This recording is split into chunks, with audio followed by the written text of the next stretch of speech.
ChatGPT, donc, un agent conversationnel.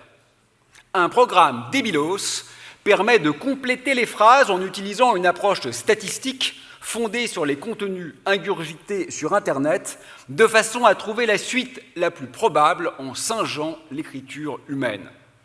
Waouh! Quelle merveille! Magnifique! Vous vous rendez compte du niveau d'insipidité de ce qui nous enthousiasme alors que la vie, le magique, le merveilleux meurt autour de nous.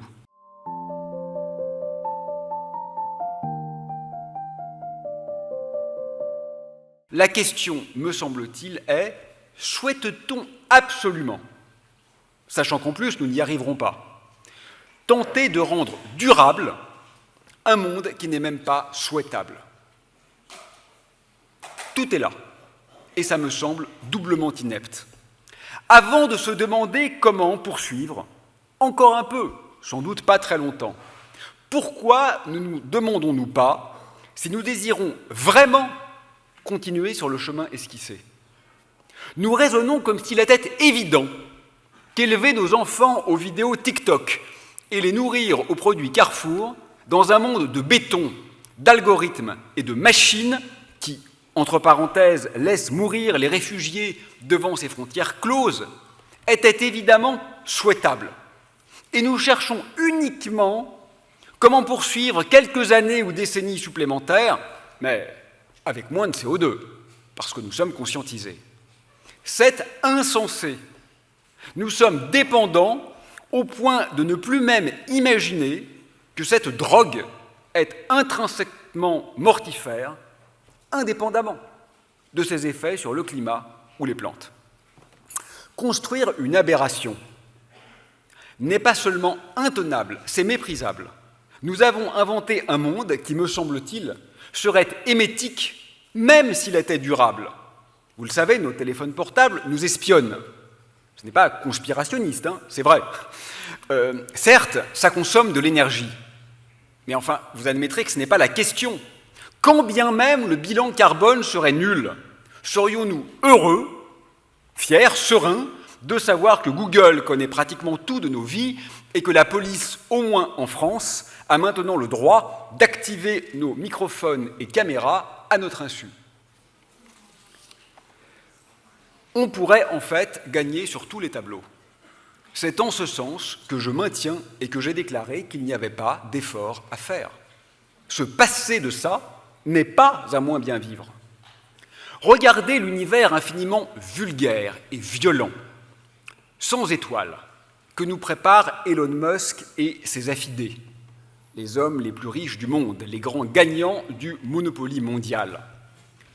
Le problème qui se joue ici, ce n'est pas la pollution ou le carbone, c'est que c'est intrinsèquement répugnant. Ces implants dans le cerveau pour se connecter directement aux machines, ces réseaux sociaux dérégulés, ces lance-flammes commercialisés, ces employés méprisés, cette défiguration de la voûte céleste. Je crois que c'est cela en soi qui devrait nous affliger, et pas seulement les externalités négatives. Et il semble que, comme une apothéose, dans une sorte de gigantesque éjaculation nihiliste, nous ayons décidé que même les cieux seront souillés. Lanceurs privatisés, publicité spatiale, dépôts de carburant et hôtels en orbite, tourisme indécent pour richesses obscènes, jusqu'à la morphologie des constellations défaites par des essaims de satellites artificiels. Alors que la vie s'effondre ici, nous détournons nos fantasmes vers une technoprédation planétaire. Échec et mat, avec ou sans émissions de gaz à effet de serre. Oui, parce que toute cette réflexion se déploie aujourd'hui sur fond de généralisation de la dite intelligence artificielle, l'IA.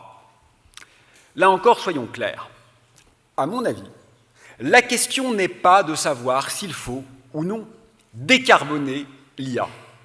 La question est uniquement de savoir si nous voulons que des algorithmes, qui, cela dit en passant, n'ont rien d'intelligent, produisent un réel, prévisible, normé, calculé, sans exubérance et sans protubérance, sans bifurcation et sans imprévu, adapté à la surveillance de masse et formaté à la rentabilité. Voulons-nous que les publicités soient ciblées pour décupler nos addictions, que les contenus pseudo-informationnels soient choisis pour confronter nos convictions, que nos curriculums vitae soient lus par des programmes ou des machines, que la finance mondiale qui nous gouverne d'ores et déjà, n'est-ce pas, dans une large mesure, soit régie par des codes dont plus personne ne comprend les rouages, que nos désirs soient anticipés afin qu'aucune excursion hors des attendus ne puisse survenir, que nos assurances et autres vulnérabilités soient calculées en fonction de probabilités objectivées, que nos amis ou nos amants soient sélectionnés par des filtres normalisés, indépendamment des liens bien réels de l'intelligence artificielle avec la destruction des écosystèmes et le néocolonialisme. Ma question est, n'est-elle pas, en tant que telle, une gigantesque bouse? Et comme toujours dans ces situations, interroger le bien-fondé de notre nécrophilie numérique est assimilé par nombre de spécialistes et de décideurs et décideuses à un obscurantisme.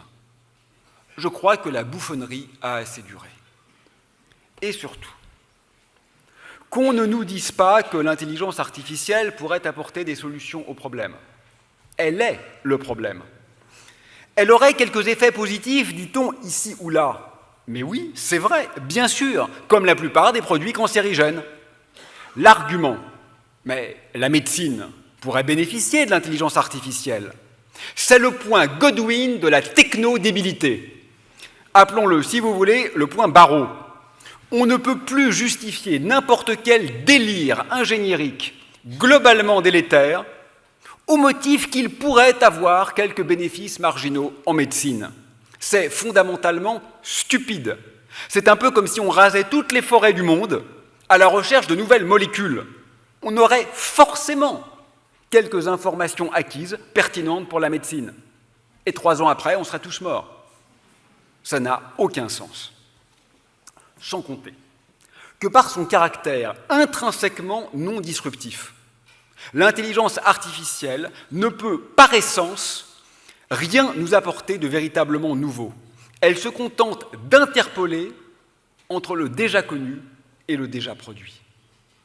Dernière pitrerie en date, ChatGPT donc, un agent conversationnel, un programme débilos permet de compléter les phrases en utilisant une approche statistique fondée sur les contenus ingurgités sur Internet, de façon à trouver la suite la plus probable en singeant l'écriture humaine. Waouh! Quelle merveille! Magnifique! Vous vous rendez compte du niveau d'insipidité de ce qui nous enthousiasme alors que la vie, le magique, le merveilleux meurt autour de nous. Au-delà du caractère, me semble-t-il, ubuesque de ces tartufferies, il faut bien comprendre que quelque chose d'assez grave se joue ici en réalité. Une double trahison de la référentialité. Je crois que tout le langage est fondé, d'une part, sur une référence au réel, et d'autre part, sur une référence à l'auteur ou à l'autrice. Or, ChatGPT et consorts n'ont ni concept de vérité, c'est un peu contrariant, ni chaîne symbolique, ce qui est tout aussi affligeant. Ce sont des mots sans attache. Le contraire, si vous voulez, du fondement même de l'idiome. C'est une méta-vacuité. GPT éructe du texte comme on vomit du code.